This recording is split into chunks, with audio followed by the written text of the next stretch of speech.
హల్లెలూయా, హల్లెలూయా. దేవుని నామానికి మహిమ కలుగును గాక. ప్రియులారా, చక్కనైన సమయానికి వచ్చాం. దేవుడు మనల్ని మరి 5 నెలలు కాపాడాడు. 6వ నెలలోకి దేవుడు అడుగు పెట్టించాడు. ఈ జూన్ నెలలోకి దేవుడు మనల్ని తీసుకొచ్చాడు. మే నెలంతా కాపాడాడు. ఎన్నో సమస్యల నుంచి, ఎన్నో ఇబ్బందుల నుంచి, ఎన్నో ఇరుకుల నుంచి, ఎన్నో అవమానాల నుంచి, ఎన్నో నిందల నుంచి, ఎంత పరిస్థితి నుండి కూడా దేవుడు మనల్ని కాపాడాడు. కాపాడిన దేవునికి ఏం చేద్దాం?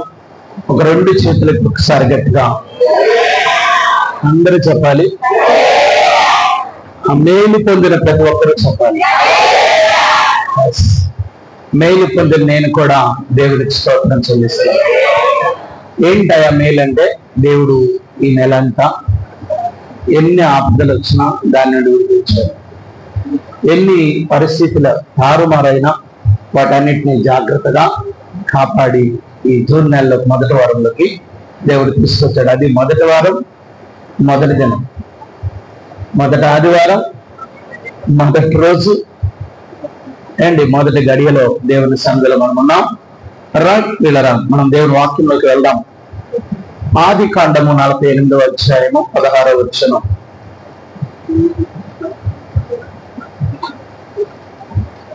ఆది కాండము 48వ అధ్యాయము 16వ వచనం. అనగా సమస్తమైన కీడుల నుండి నన్ను తప్పించిన దూత. గట్టిగా చదవమ్మా. నీ పిల్లలను ఆశీర్వదించుగాక. చాలు, ప్రార్థన చేసుకుందాం.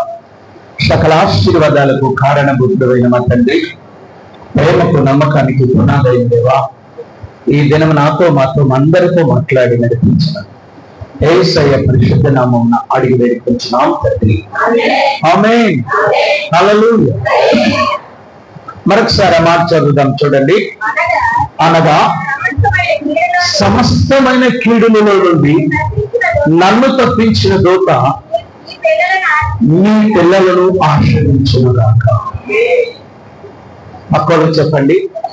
సమస్తమైన కీడుల నుండి నన్ను తప్పించిన దేవుడు నీ పిల్లలను ఆశ్రయించుగాక. ఎంత గొప్ప దేవుడు!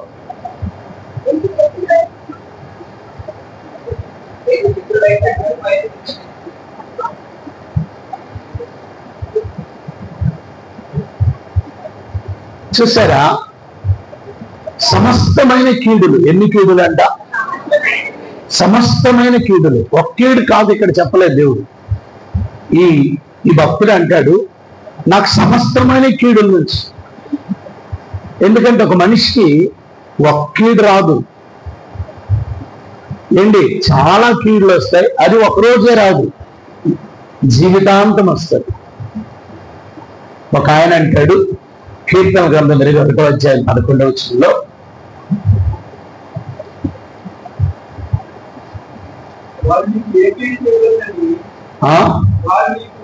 కీడు చేయవలనని అనుకొనుచున్నారు కానీ కొనసాగింపలేకపోయారు. దేవుడు ఎందుకు కొనసాగింపలేకపోయారు అంటే, దానికి కూడా బైబిల్ గ్రంథంలోంచి ఒక మాట ఉంది. ఎంతో మంది నీకు కీడు చేయాలని ప్రయత్నం చేస్తారు. అది ఎవరో కాదు, నీ వాళ్ళు అయి ఉండొచ్చు,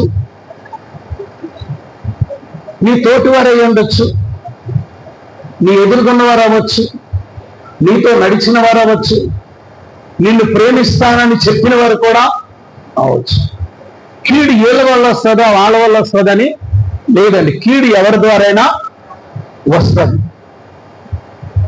వీళ్ళు చేస్తారు, వీళ్ళు మంచోళ్ళు చేయరు అనుకోవడానికి వీలు లేదు. మనం ఎవరిని కొలమానం చేయలేము, వీళ్ళు మంచోళ్ళు వీళ్ళు చెడ్డోళ్ళని. అన్నిటికీ కొలత మీటర్లు ఉన్నాయంట, కొలవచ్చట. జ్వరం ఎంత ఉందో ఏంటి థర్మామీటర్ పెడితే తెలిసిపోతుంది. పాలు పోసేవాడి దగ్గర పాలు పోసేటప్పుడు పాల్లో ఎంత నీరు కాదు శాతం ఉందో మీటర్ పెడితే తెలిసిపోతుందట. ప్రతిదానికి కొలమానం ఉంది. కానీ కానీ మన నీతికి కొలమానము మనుషులు చెప్పలేరు, మన యథార్థతకు కొలమానము మనుషులు చెప్పలేరు. మన నీతికి కొలమానం ఒక దేవుడు మాత్రమే చెప్పగలడు. అంచేత ఒక దగ్గర అంటాడు, నీ నీతికి తగినట్లు నీ నివాస స్థలం వర్ధిల్లుతాడు. నీ నీతికి తగినట్లు నీ నివాస స్థలం వర్ధిల్లుతాడు అంటే నీతిని కొలతేసే దేవుడు, నీ భక్తిని కొలతేసే దేవుడు, నీ బ్రతుకును కొలతేసే దేవుడు. లోకంలో ఉన్న వాళ్ళందరూ లోకాన్ని కొలతేస్తే మనం ఎలా కొలతేస్తాం తెలుసా? ఆడు మంచోడ్రా, వీడు చెప్పేస్తాడు, ఆడు చెడ్డోడ్రా బాబు అని వీడు చెప్పేస్తాడు. మంచోడు చెడ్డోడు నువ్వు చెప్పవలసి, నువ్వు కొలతేయడానికి అసలు నీ దగ్గర ఏ పరిమాణము లేదు. ఎందుకంటే కొలాలంటే ఒకరికి మంచివాడని నువ్వు స్టేట్మెంట్ ఇవ్వాలంటే నువ్వు మంచివాడు అయి ఉండాలి కదా. ఒకటి చెడ్డవాడని స్టేట్మెంట్ ఇవ్వాలంటే నువ్వు మంచోడు అయి ఉండాలిగా. మనలో చూస్తే ఏ మంచి అని ఉందా? ఏ మంచి లేదు మన. మరి అలాంటివి మనలో మంచి లేనప్పుడు ఎదుటోడిని చెడ్డోడు ఎలాగనగలం? ఎలా అంటున్నావు? నీలో ఏ మంచి లేనప్పుడు తక్కువని చెడ్డోడని ఎలా అనగలుగుతున్నావు?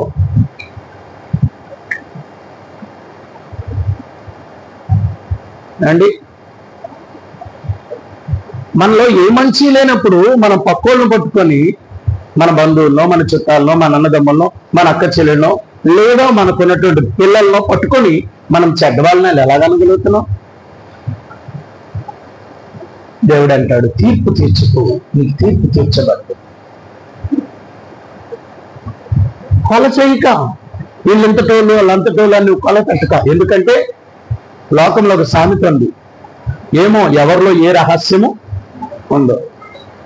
అడవిలో చాలా చెట్లు ఉంటాయి, ప్రతి చెట్టుకి దేవుడు ఒక వరం ఇచ్చాడట. ప్రతి ఆకు కూడా ఒక అద్భుతాన్ని సృష్టిస్తాడు.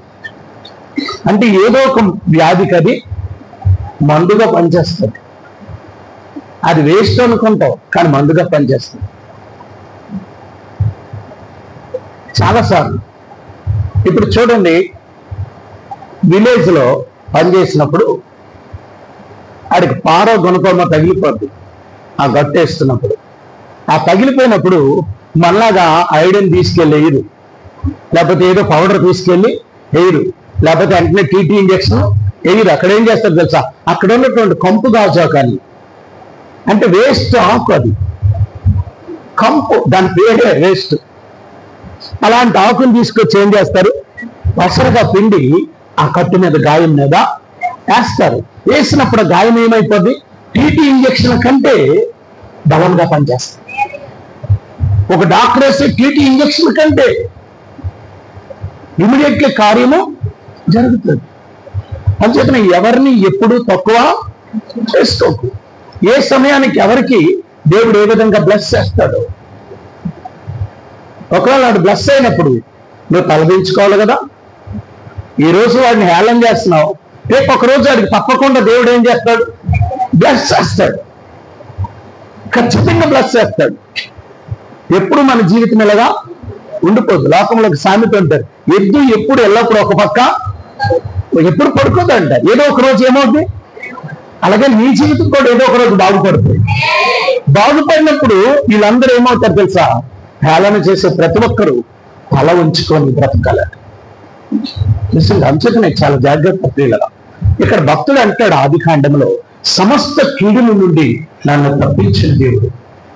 ఈరోజు మీరు అందరికీ చెప్పాలా, మీ పిల్లలకి ఇంకా పాఠం చెప్పాలా, మీ బంధువులకి పాఠం చెప్పాలా, బాధలో ఉన్న వాళ్ళకి పాఠం చెప్పాలా, శోభంలో ఉన్న వారికి పాఠం చెప్పాలా. నా బ్రతికి ఇంకొద్దు, నేను చచ్చిపోతాను అనుకున్న వారికి ఈ మాటలే నువ్వు చెప్పాలి. ఏం చెప్పాలి తెలుసా? సమస్త కీడుల నుండి నన్ను తప్పించిన దేవుడు నిన్ను నీ పిల్లలను ఆశీర్వదించును గాక. చెప్పగలవా? నీకు బాధలో కనబడుతున్న వారిని వాళ్ళ దగ్గరికి వెళ్ళి నువ్వు చెప్పాలేంటో తెలుసా, చెయ్యి, బాధపడకు, నాకు సమస్త కీడుల నుండి తప్పించింది దేవుడు, నిన్ను నీ పిల్లల్ని ఆశీర్వదిస్తాడు. ఒక రోజు వస్తుంది, ఖచ్చితంగా దేవుడు నిన్ను హెచ్చిస్తాడు, తప్పకుండా హెచ్చిస్తాడు.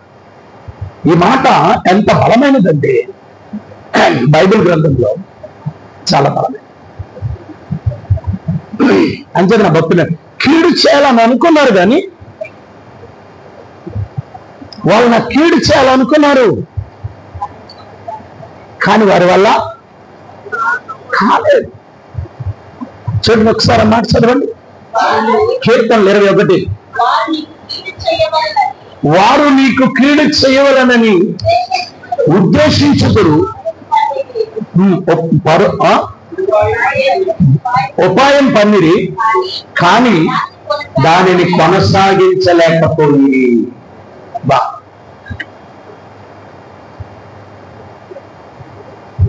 ఉపాయం పన్నారు కీడు చేయాలని, చాలా మంది ప్రయత్నం చేశారు కీడు చేయాలని, చాలా మంది నీ జీవితాన్ని సర్వనాశనం చేయాలనుకున్నారు, కానీ ఏం చేయలేకపోయారు, కొనసాగించలేక.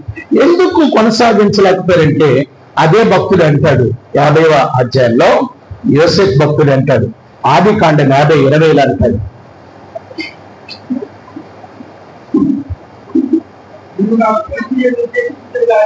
నాకు కీడు చేయి ఉద్దేశించుతుడు గాని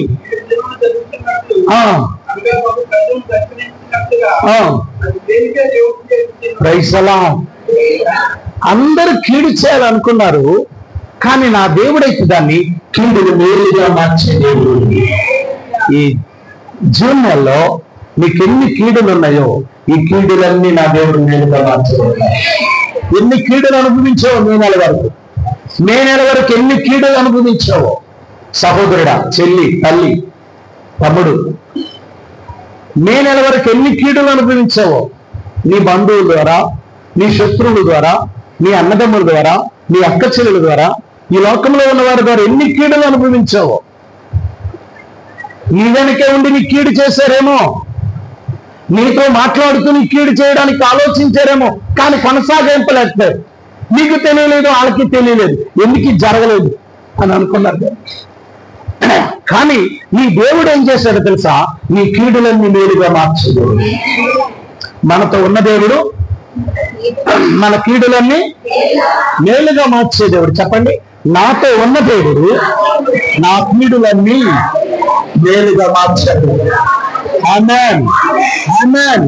నా కీడులన్నీ నాకు మేలుగా మార్చాడు. లోకములను కీడు చేయాలనుకుంది, నన్ను ప్రేమించి మేలు చేశాడు. ఆ కీడును తప్పించలేదు, కానీ ఆ కీడునే మేలుగా మార్చాడు. గట్టిగా చెప్పలేదు,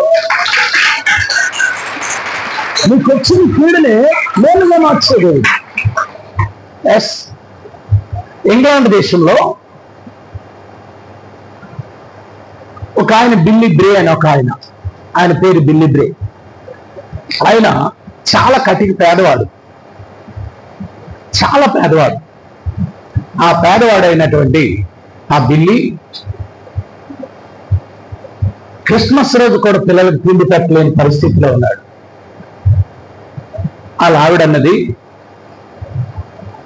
ఏమండి రేపు తెల్లవారి క్రిస్మస్ కదా, ఈ రాత్రి చిన్న కేక్ అయినా కష్టపడి ఎక్కడైనా కొనుక్కురండి, పనికెళ్ళి అని చెప్పాడు. ఈ దరిద్రం వచ్చినప్పుడట మనం ఎంత కష్టపడినా మన చేతిలో నిలబడదట. కొనుక్కుంటాం కానీ అది తినలేమాట, కొనుక్కుంటాం కానీ దాన్ని అనుభవించలేమాట. దరిద్రం ఎంత గొప్పదో.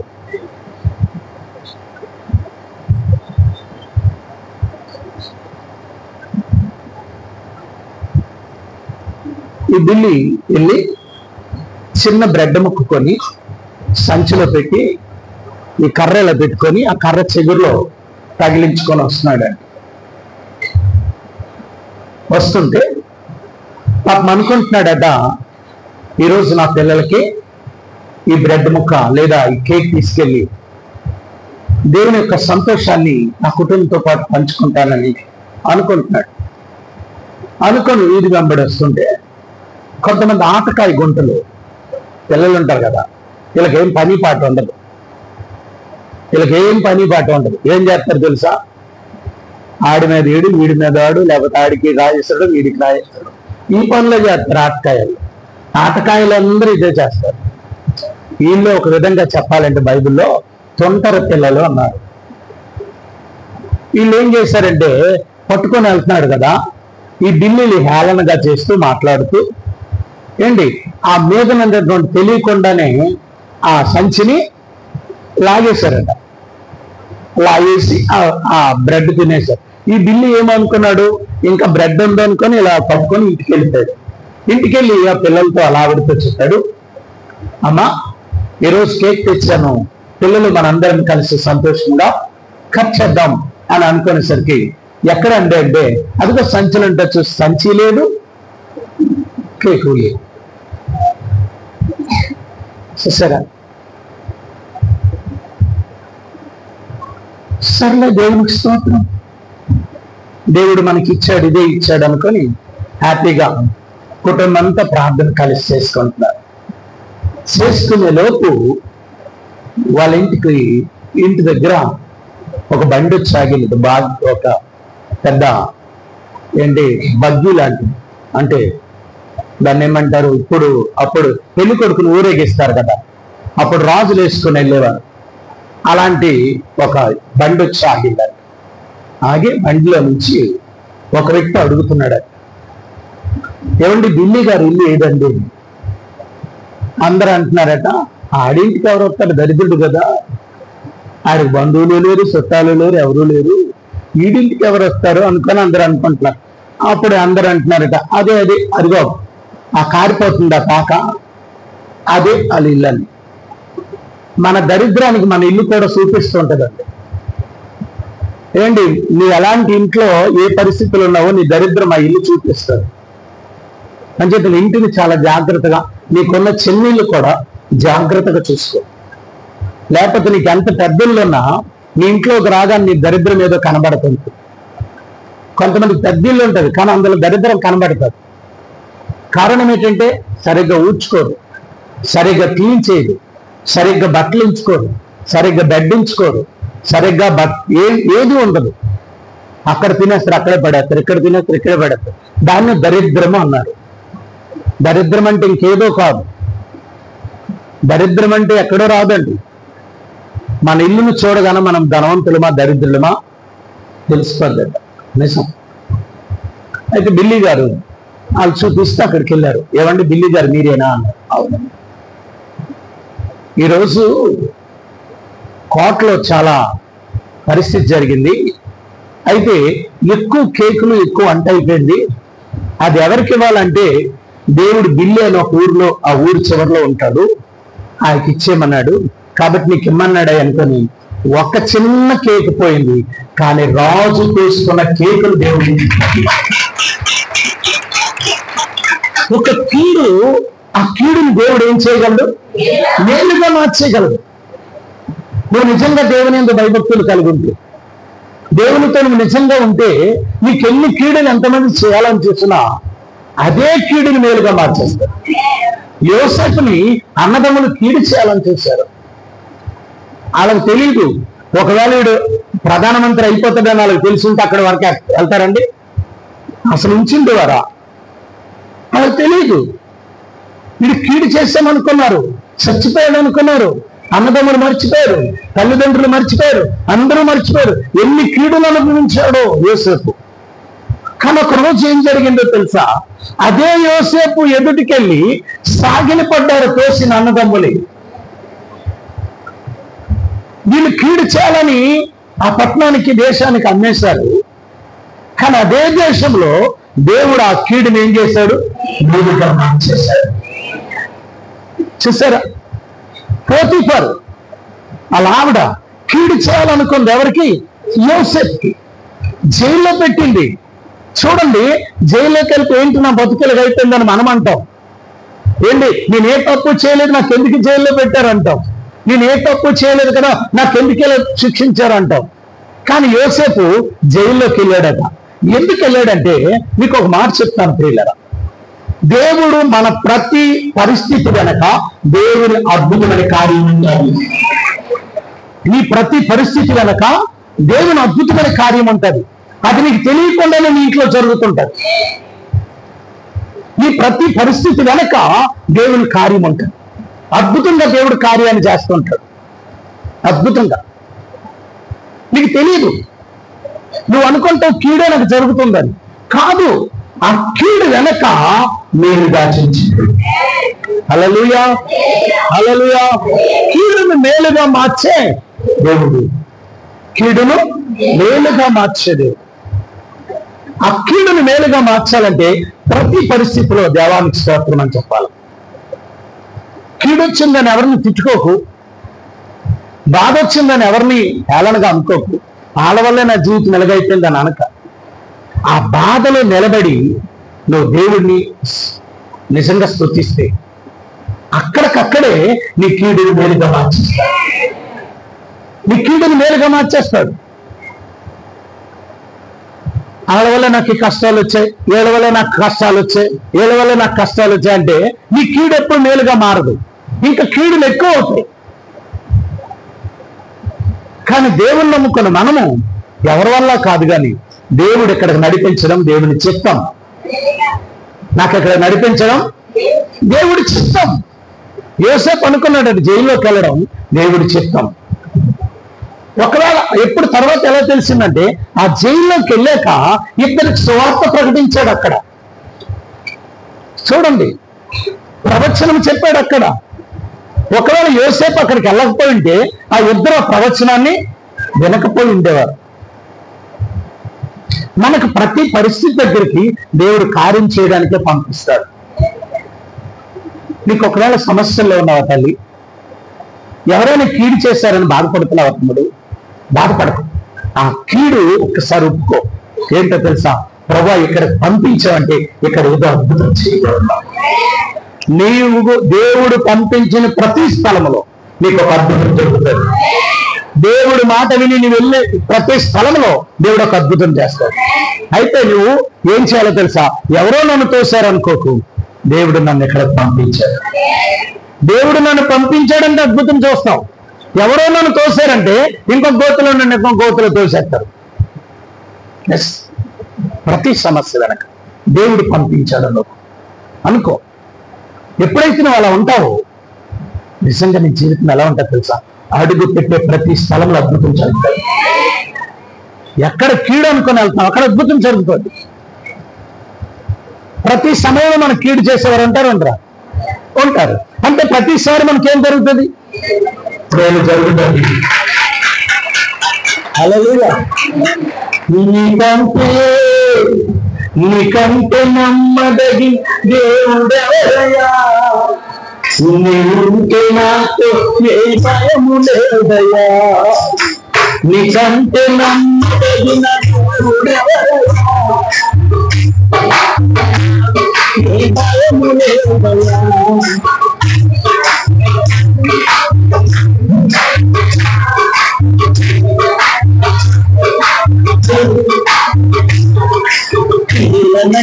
ఆశీర్వాదం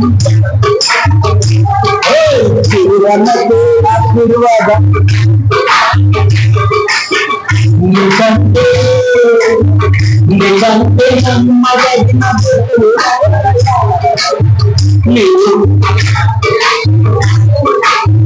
అందరం చెప్తాం. అందరం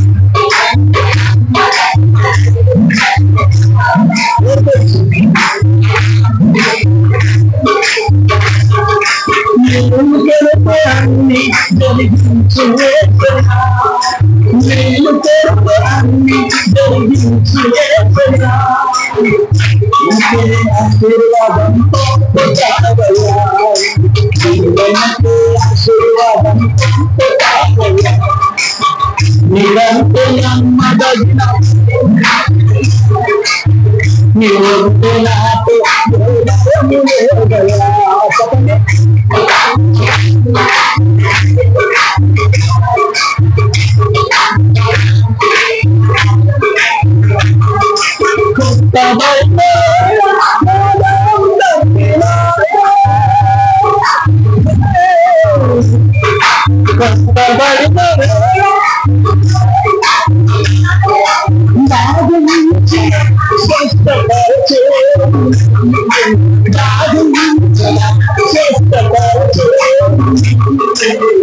నీకంటే నీకంటే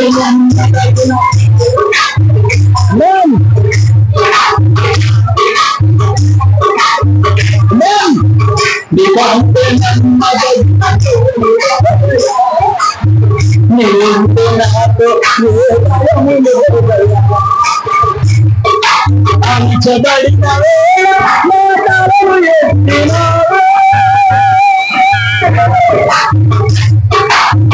అంచబడిన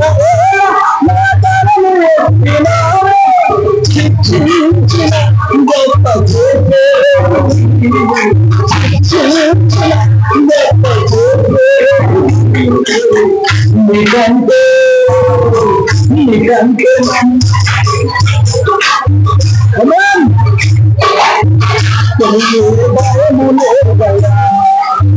నీకంటే నమ్మదగిన అందరు లోకల్స్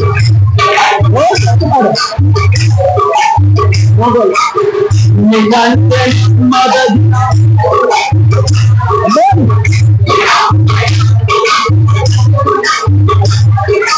విడువబడిన వేళ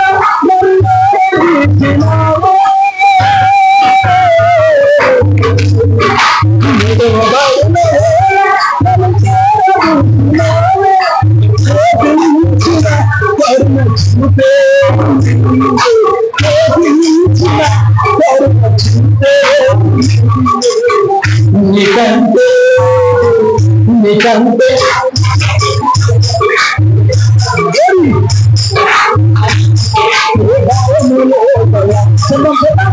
నీకంటే మగగుణ నేను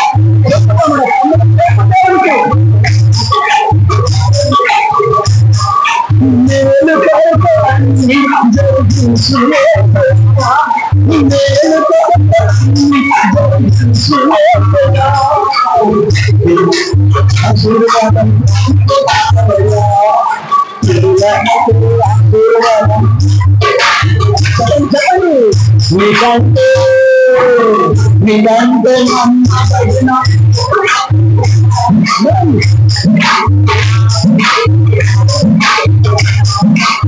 నీకంటే నమ్మదగిన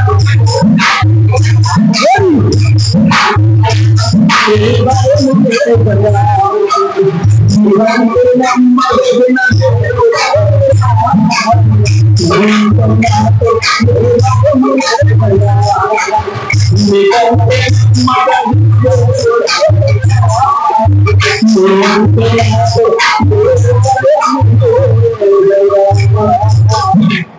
నమ్మదగిన దేవుడు కీడును మేలుగా మార్చేవాడు. ఆయన అంటాడు భక్తుడు, వారు నాకు కీడు చేయాలనుకున్నారు, నా దేవుడు ఎప్పుడు మేలుగా మారుస్తాడు తెలుసా? కీడు చేసేవారిని నువ్వు కీడు చేయాలని అనుకోవు. నాకు వాళ్ళు కీడు చేశారు కదా, ఏదో ఒకరోజు నా చేతికి దొరుకుతారు కదా, ఏదో ఒకరోజు దేవుడు నన్ను ఇచ్చిస్తాడు కదా, ఒక్కసారి వాళ్ళంతా నేను చూస్తానని ఎప్పుడు మనసులో అనుకో. నువ్వు ఎప్పుడైతే కీడు చేసేవారిని కీడు మర్చిపోతావో అది నీకు మేలుగా మారుతాడు. మరవగలమా? అండ్ ఎవరైనా చిన్న కీడు చేస్తే అది తరతరాలు ఏమైపోద్ది? గుండెల్లో నాటుకుపోద్దండి మనకి. మరి మేలు ఎలా పొందుకుంటాం? మేలు కావాలంటే కీడును మర్చిపోవాలి,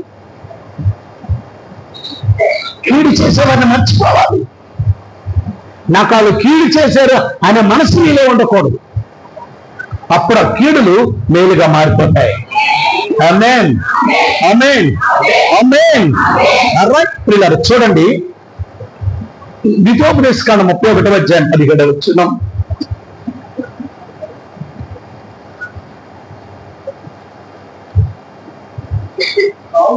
కావున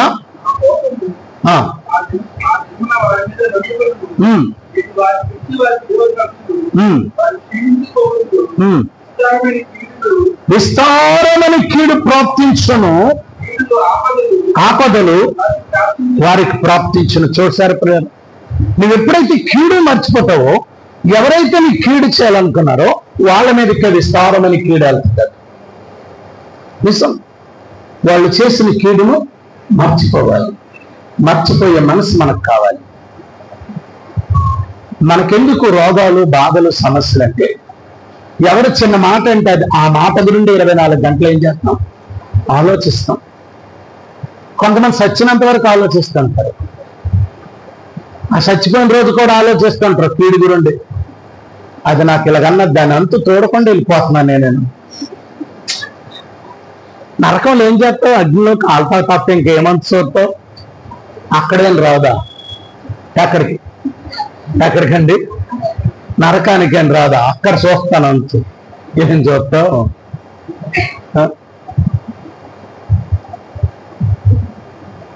ఒక ఆయన రిటైర్ అయిపోయాడంట. రిటైర్ అయిపోతే ఏం పని ఉంటుంది చెప్పండి? రిటైర్ అయిపోయిన వాళ్ళకి ఏం పని ఉంటుంది చెప్పండి? గట్టిగా చెప్పండి. తిండైనా రోహిత్ చెప్తాడు, చెప్పినైనా రిటైర్ అయిపోయిన వాళ్ళకి ఏం పని ఉంటుంది? ఏం పని ఉండదా? చాలా మంది చాలా పని చేస్తారండి. రిటైర్ అయిపోయిన వాళ్ళు చాలా మంది నేను చూస్తున్నాను. ఏంటి అంత కష్టపడుతున్నారు తెలుసా? రిటైర్ అయిపోయినా ఖాళీగా ఇంటి దగ్గర కూర్చోరు నిజమైనటువంటి వారు. కొంతమంది రిటైర్ అయిపోయి గోలు గిల్లుకొని కూర్చుంటారు. రిటైర్ అయిపోయాం కదండి, ఇన్ని సంవత్సరాలు చేసాం అంచేతనే రిటైర్మెంట్ లేనటువంటి పరిచర్య ఏదంటే దేవుని పరిచర్య. ఎంత ముసలోడైన పరిచర్య చేయొచ్చు. రిటైర్ అయిపోయిన ఉద్యోగం కంటే గొప్పది ఏంటో తెలుసా? యేసయ్య పని. ఇన్ని సంవత్సరాలు ఉద్యోగం చేసావు, ఇన్ని సంవత్సరాలు గవర్నమెంట్ జాబ్ చేసావు, ఇన్ని సంవత్సరాలు ఉద్యోగాన్ని చేసావు, కానీ ఇప్పుడైతే రిటైర్మెంట్ ఇచ్చినప్పుడు నువ్వు అనుకోవాలా, ప్రభు ఈ రోజు నుండి నీ సేవ చేస్తా. ప్రతి మనిషి ఈ విధంగా ఉండాలి. ప్రతి మనిషి ఏంటో తెలుసా? బతికినంత వరకు నీకు ఉద్యోగం ఇచ్చాడు. నువ్వు రిటైర్మెంట్ అయిపోయిన తర్వాత దేవుని పని చేయాలి. ఈ నిర్ణయం తీసుకోవాలి. చాలా మంది రిటైర్మెంట్ అయిపోయింది, నాకు అన్ని అయిపోయింది, హ్యాపీగా బ్యాంక్లో 10 లక్షలు 20 లక్షలు వేసుకుంటారు, లేదు ఒక 2 లక్షలు, ఒక 40 లక్షలు వేసుకుంటారు. శుభ్రంగా ఇంటి దగ్గర కూర్చొని చెప్పాలా? ఆవిడ బఠానీ లేపుకుంటే ఒక్కొక్క బఠానీ వేసుకొని కూర్చోక తమ్ముడు, అది మంచి పని కాదు. నువ్వు కృతజ్ఞత ఏంటో తెలుసా? ప్రభా ఈ రిటైర్మెంట్ సమయం వరకు అందరికి అన్ని రిమార్కులు ఉన్నాయి, నాకైతే రిమార్క్ లేకుండా ఉద్యోగాన్ని చేయించాను. మరి ఇక మిగతా అయితే ఎవరికి ఇవ్వాలా? ఇచ్చిన దేవుడి కొరకు వాడు. ఇచ్చిన దేవుడి కొరకు వాడు. నీకెంత ఆశీర్వాదమో తెలుసా? అది నీకు కాదు, నీతో ఉన్నవారందరికీ అది ఆశీర్వాదం. చాలా మంది ఏమంటారంటే మీ ముసలిలో రిటైర్మెంట్ అయిపోయామంటే, ముసలితనం రిటైర్మెంట్ కాదు చెల్లి నానా, ముసలితనం రిటైర్మెంట్ కాదు. ఈ లోక పరిస్థితులకి రిటైర్మెంట్, కానీ దేవుడు పని చేయడానికి ప్రారంభం. దేవుని పని చేయడానికి ప్రారంభం. ఎలా అంటావా? ఒకసారి నేను దేవుని దగ్గర ఏంటి నా బ్రతుకు ఏడ్చేస్తాను. ఏడ్చినప్పుడు ఒక మామిడి చెట్టును చూపించాడు. మామిడి చెట్టులో ఒక కాయ బాగా పండుతుంది, బాగా అందంగా ఉంది, చాలా చక్కగా ఉంది. ఆ కాయ నేనే. దేవుడు చూపించదు ఆ కాయ దేంతో ఉంది? చెట్టుతో ఉన్నప్పుడు ఎలా ఉంది? చాలా అందంగా ఉంది, బాగా పలకబారుతుంది, మంచిగా ఉంది. కాయ అనుకుంటుందంట, ఎప్పుడు నా బతుకు చెట్టు గాలబడ్డమేనా అని అనుకుంటుంది. ఎప్పుడు నా బతుకు ఈ చెట్టుకి గాలబడ్డమేనా? అందరిలో చూడు వెళ్తే ఎంత బాగున్నా, అలా చూడు ఎంత బాగా తిరుగుతున్నారు, నేను కూడా తిరిగితే బాగున్నా అనుకున్నాను. ఈ అనుకున్నానో లేదో పక్కన ఒకడు వచ్చి రాయితో ఇసురు కొట్టాడు. రాయి ఇసురు కొడితే చెట్టు మీద ఉందాన్ని ఏమైనాను, కింద పడ్డాను. ఏడు ప్రభా, నేను ఏదో మనసులో అనుకున్నంత మాత్రం రాయిచ్చి కొట్టాలా?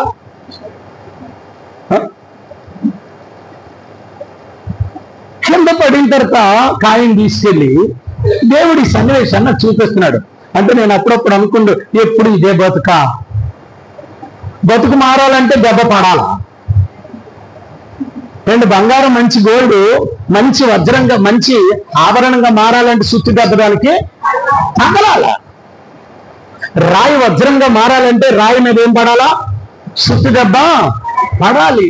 నీ జీవితం మారాలంటే యేసయ్య దెబ్బని మీరు పడాలి. యేసయ్య దెబ్బ పడకుండా నువ్వు మార్పు చెందలేవు. ఎప్పుడైతే రాయి పడింది, కాయ కిందన పడింది. కిందన పడిన వచ్చాడు, వాడు కాయ పట్టుకొని తిన్నగా తీసుకెళ్ళాడు, చాకు పెట్టి కోస్తున్నాడు. పలకబారిపోయింది కదా, లొట్టలు వేసుకొని తింటున్నాడు. ఏంటి ప్రభువా, నా బతుకు తీడు ఇలాగా ఆడుకుంటున్నాడు, నువ్వే కదా ఎన్ని రోజులు ఎక్కడ ఉంటానన్నావు అని చెప్పి కొంచెం బయటకు పంపించాను అన్నాడు దేవుడు. పంపించడం అంటే ఇలాగా నాయన, ఏదో తీసుకెళ్ళి మూలబెట్టి పువ్వులు వేసి దండ ఎత్తి మొక్కితే అది పంపించడం, కానీ ఏదో అది సాగుతో కోసేస్తుంటే పంపించడమా? కోసేస్తున్నాడు అంటే కోసేసి మొక్క తినేస్తున్నాడు. ఏంటి ప్రభా, ఈడి చేతిలో నలిగిపోతున్నాను అన్నాను.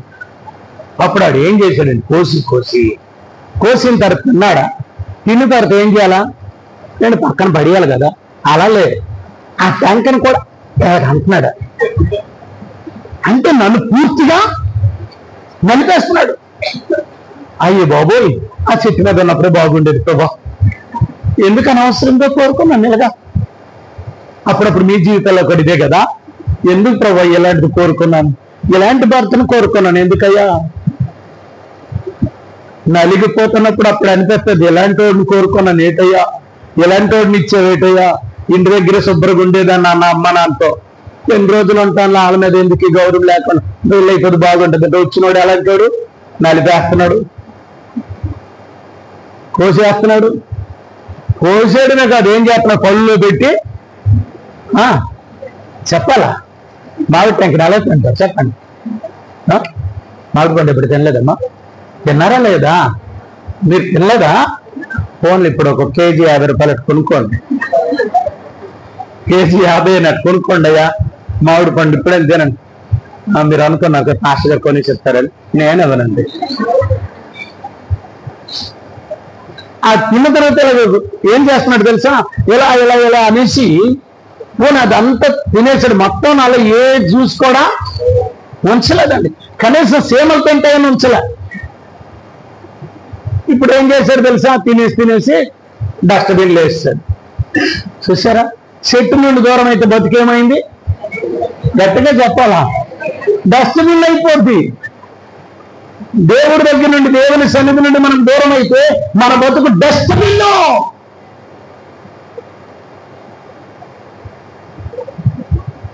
దేవుడితో ఉన్నప్పుడు చక్కగా ఉన్నావు తల్లి, దేవుని సన్నిధిలో ప్రార్థనతో ఉన్నప్పుడు చక్కగా ఉన్నావు తమ్ముడు.